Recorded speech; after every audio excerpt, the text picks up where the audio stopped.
What up, Fight World? It's your boy Ego, and I'm back with some more boxing. The time has come for me to give the Ego fight prediction: Saul Canelo Alvarez versus Alfredo El Perro Angulo. And the reason it's taking so long, on top of being busy, is this is a hard fight for me to pick. And I'm just gonna be 100% honest with you guys. I almost drank the Kool-Aid, and this whole time I was leaning towards Canelo. I've always thought that this fight, since they've announced it, was 50-50. Both people are fighting, coming back from losses, so they're in no man's land, trying to come back and state why they deserve to be in the winner's circle and trying to make a statement here. Now, I almost drank the Kool-Aid and rode with Canelo. I know he's the favorite in this, and he still can win. My prediction could be totally wrong, but I started thinking, and the more I started thinking, the more I started leaning towards Alfredo Angulo. So my prediction is Alfredo Angulo by TKO stoppage in rounds. I want to honestly say 5-7, and here's why. I'll explain to you why I predicted this and why I switched up before the prediction video. Now, initially, like I said, Canelo's the favorite. He's expected to win. He's the star. You got to look at some of why he's a star. Some of why he's a star are his looks. They say he has the Hollywood looks, and he's a Mexican ginger. He has red hair, and that's more of an anomaly. Now, when it comes to boxing and the hurt business, fighting, that really doesn't mean shit. You know what I mean? Who cares what you look like, especially if you're getting bludgeoned and beat up. And again, the more I started thinking about this fight, the more I started analyzing stuff. Now, I've picked against Alfredo Angulo. Like, he's slow, and I'm just like, they were like, Edislandi Laura, go on my channel and watch the old prediction video, or when they first announced Edislandi Laura versus Alfredo Angulo. I literally thought Angulo was gonna get his ears boxed off. I was like, he's no match. There's no way. But he showed me something. Angulo showed me something in that fight. He showed me that he's actually really intelligent with cutting off the ring, and he put Edislandi Laura, a fighter with lateral movement, comes from the Cuban school of boxing, in deep waters, and it ended in a bizarre type of fashion where Edislandi Laura won. But if you watch at the end of that fight, look how Edislandi Laura was breathing. Like, I distinctly remember it. Edislandi Laura, he was shaking his hand after the ref waved it off, and he's like shaking his hand like, yeah, yeah, I did it. He looked like ecstatic that the fight was over. He looked like he was happy that that it ended in that fashion, because he might have been fatiguing. Maybe he was in pain. I don't really know. Edislandi Laura, great fighter. I really enjoy Edislandi Laura, and I hope he gets his just due respect. But he was in deep water. He was in trouble in that fight. And again, it looked like that was a saving grace, how that freakish forehead swelling or whatever happened to Alfredo Angulo, because it looked like he was still in the fight, and he has that equalizing power. So Edislandi Laura, watch the moment that I'm talking about after the ref waved it off, and Edislandi Laura, he looks uncertain. He knows he's victorious because the ref just waved it off, but he still looked uncertain to me. He looked like, damn, like I just narrowly escaped by the skin of my teeth. So Angulo, she showed me something. He showed me that he's slow, he's predictable, whatever you want to say about him, but he has that vicious type of power that can change anything. And the more I thought about it, the more I watched All Access episode 1 and 2, Canelo Angulo and stuff, the more I started leaning towards Angulo, because this is, to me, it's kind of a boy versus a man. I know for a fact, because I've seen him in those positions, Angulo is a man style man. Like, he was getting outboxed by Edislandi Laura when he wasn't hurting Edislandi Laura, and he was just kind of walking into the punches or whatever. But he's tough. The motherfucker is tough, and he's a man. I mean, this is a guy that spent time in a detention center in Texas on some immigration beef, and everybody he's been in there with, he's pretty much hurt. And there's been several times where I've seen him hurt in fights too. James Kirkland, it looked like Kermit Cintron was getting to him with clever counterpunching. That was before Cintron was kind of washed up, in my opinion. And he was on the Mexican Olympic team. Angulo has more experience than a lot of people give him credit. Now, also, what I seen that I like for Virgil Hunter, they're training in my neck of the woods in the Bay Area, and they got him involved with some kind of coach from, I don't know, Vietnam or whatever. He's some kind of track coach. Now, you can't all of a sudden turn Angulo into Manny Pacquiao, Floyd Mayweather, Amir Khan. You're not going to just overnight improve his reflexes like that. What you can do is do what they're doing with their training. And that's get in a coach who knows what the fuck he's doing, work on their explosiveness. Because I do videos. I've done several videos with football players, for instance. And a lot of what I've seen them doing for Angulo is the same type of drills that they use for football players. Because in football, when you're doing the combine, they want to see that explosion. They want to see you from a standstill start running or jump to see how high. They like that explosiveness. So by him doing that, it's all about muscle memory. Muscle memory, the more you do stuff, the more it becomes habit. It's all through repetition. So you can improve your fast twitch muscles. Now, don't take what I'm saying out of context. Like I said, you'll never make Alfredo Angulo. If you're naturally fast, you're naturally fast. If you naturally have power, you naturally have power. Those things are really inherent. So you'll never make Angulo Medrick Taylor or somebody. It's just not going to happen.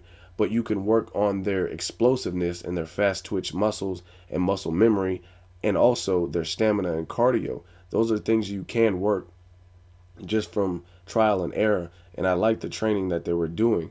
So Angulo already has experience. He already has a chin. We already know he's tough. For the people who said that Angulo is a quitter for the Edeslandi Lara fight, I call bullshit on that. I mean, his fucking head looked like it was going to explode, and you want him to keep fighting and possibly risk permanent injury? Like, get the fuck out of here. Some of y'all drink at night and can't even make it to work the next day because you have a hangover. Yet you want this man to keep going when his fucking eye is hanging and he looks like homie from the Goonies, that fucking monster. Just not realistic. You got to be realistic. Plus, Angulo hasn't developed a pattern like a Victor Ortiz of giving up in fights or quitting in fights. So I would never label somebody that. I think that's kind of slanderous for some freak accident to happen one time and you label them a quitter or no heart or whatever. That's bullshit. Like I said, Mikey Garcia in the Salido fight, he got his nose broke. Some people are like, oh, he's a fucking quitter. I mean, you guys sound like haters. He had a fucking broken nose. The doctor said, oh, he can't continue. Has he established a pattern of doing that? No. So if he hasn't, then shut the fuck up. So back to Angulo, I just like the work Virgil Hunter. I think he's very wise as a trainer, and he knows what he can do without compromising Angulo's style. Again, Angulo, he's not going to be a Pernell Whitaker. He's not going to be a speedster all of a sudden. He's going to fight the way he fights, but they can tweak and sharpen certain areas, make him a little bit more explosive. I think that's what happened with Marquez in the Pacquiao fourth fight. Marquez was doing, and everyone's like, oh, he's ripped. I don't know. Some people said he did steroids. Some people said he didn't. Nothing came out about it, about him actually officially doing it, so I can't say he did do it. But what I did see him doing is a lot of work like on the track and explosive stuff that has nothing to do with boxing, but things that are working on your explosion. So that was successful for him. Again, it didn't make him faster than Pacquiao, but it helped his explosion. It helped his reflexes and stuff like that. And I think that's kind of what they're doing for Alfredo Angulo. Now back to Canelo. I think Canelo has more to prove at this level. Like Canelo, he was spoon-fed a little bit. And I've said this previously. I have nothing against Canelo either. But, I mean, name a relevant name from the first. He has more fight. He has almost as many fights as Mayweather, but in his first 30 or 35 fights, name anybody of relevance who currently fights, and you probably won't. Yet you could look at like a Mayweather resume, and you could say, oh, he fought Cotto, oh, he fought Marquez in his whatever fight, and Marquez is still relevant, or still like a Diego Corrales. Some of the old heads, rest in peace, still have a name in the sport. People remember Diego Corrales. Who is Canelo fought in his first 35 fights that has an everlasting name in the sport? And the more Canelo became famous and popular, the less he stopped fighting, or yeah, the less he would fight.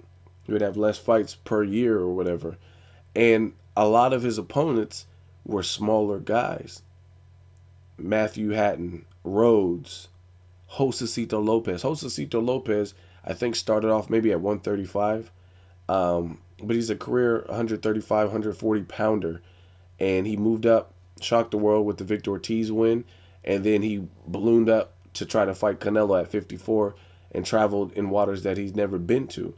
And if you look at it, Josecito's body looked horrible. He's not a muscle-bound dude to begin with, but it looked like all water weight. He looked really bloated and fat at 54 because he put on the weight really for the paycheck and really to, I'm not saying he didn't want to win the fight, but he put on the weight the best way he knew how, and it wasn't a natural way because it looked like he had a lot of water weight. That's why when Canelo would dig to the body, it had so much effect on Josecito Lopez.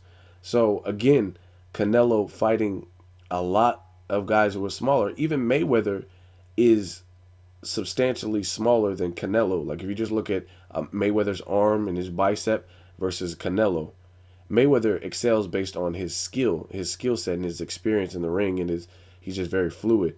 Austin Trout, I give Canelo full props for that because Austin Trout is he was undefeated at the time, and he's a full 154 pounder. He's a big dude. He just doesn't have that much punching power at 54.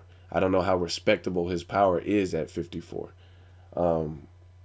But again, Canelo's fighting a lot of guys that are smaller than him. Now, facing Angulo, we've already established this is a grown-ass man.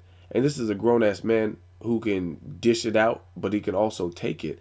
I've seen him hurt right after he got into the detention center. He had this fight with this young kid. Forgot the kid's name, but it was a good fight. And I was like, damn, Angulo doesn't even look that great in this fight. But he weathered the storm and ended up, I think, TKOing the kid. So he's weathered storms. I've seen him do it before.